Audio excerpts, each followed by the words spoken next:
in this video, I'm going to tell you guys the pros of being a U.S. Army reservist, so stay tuned for more. It's the training and the experience. So I think this is very key because it's not really that much different. I think active duty is better, but being in the reservist, you get the chance to fully utilize the training and the experience in this, not just in the Army sector, but also in the civilian as well too, building yourself in your career. So as an example, you get to use like the Army Ignite program, the Army Cool program, to get certification that you need to be beneficial in your MOS or even non-MOS related, and also your civilian sector. So say for example, you want to be a physical therapist, guess what? They got certification for that. Say if you want to be in construction, they got construction certifications for that.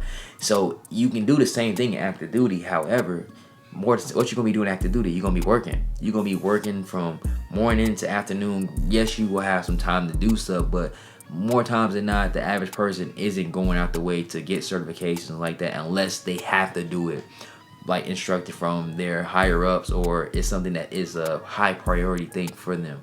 But as a reservist, you get that flexibility to do things on your downtime, your leisure time, and work on that. I think that's really great.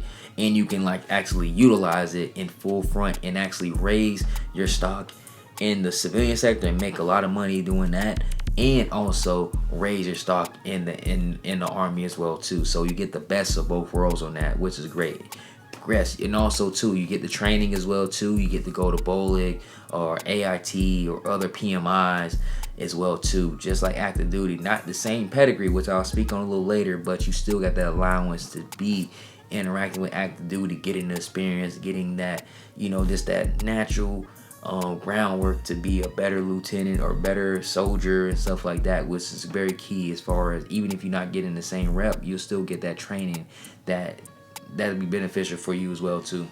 Also too, this is a part-time commitment, so you get time to spend indulge with your family, your friends, or any other social life as well too. So you get the chance to kind of experience life, because I know a lot of times active duty people that come out are kind of like not behind the 8 ball, but I would say behind the 8 ball as far as in the social dynamic, getting themselves squared away as far as on the civilian side.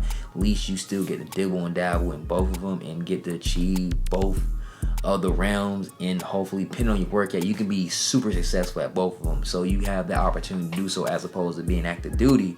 You have to focus on straight military. But once you're done with military, now you gotta start from scratch as far as in the civilian sector, and that can be very challenging for most people that are leaving the Army as well, or they try to do things last minute on the last, like when they're about to leave the Army. Then they start kind of doing all this certifications and stuff like that, and the trainings to be better prepared in the civilian sector. Benefits and the perks. So of course, the perks of being in the military. Hey, where's my military discount? Give me a cat card, getting a discount in most stores. It's always great, right? Also on top of that, well, you get travel benefits. You get entertainment benefits. I had a situation where I got free Busch Garden theme park tickets just being a service member. Also with Carnival. Only a exemption that you'll get in the civilian sector, unless you're old or super young, like, or you are an employee there, which will probably be a little 5% discount on select days for the most part. But in comparison to the civilian sector, you get substantially great benefits as far as going into, of course, the welfare benefits, you know, retirement points, TSP, which is a savings plan, the health care. Of course, if you want to get a house, the VA loans available. You got so many options to choose from, which is amazing in comparison to being a straight civilian. So that's a great benefit as far as being in the reservist. Also, a great component as far as a great pro as far as being in reserves, you get the opportunity to have that camaraderie, and also more importantly, the networking as far as interacting with higher ups and people that are in your immediate circle.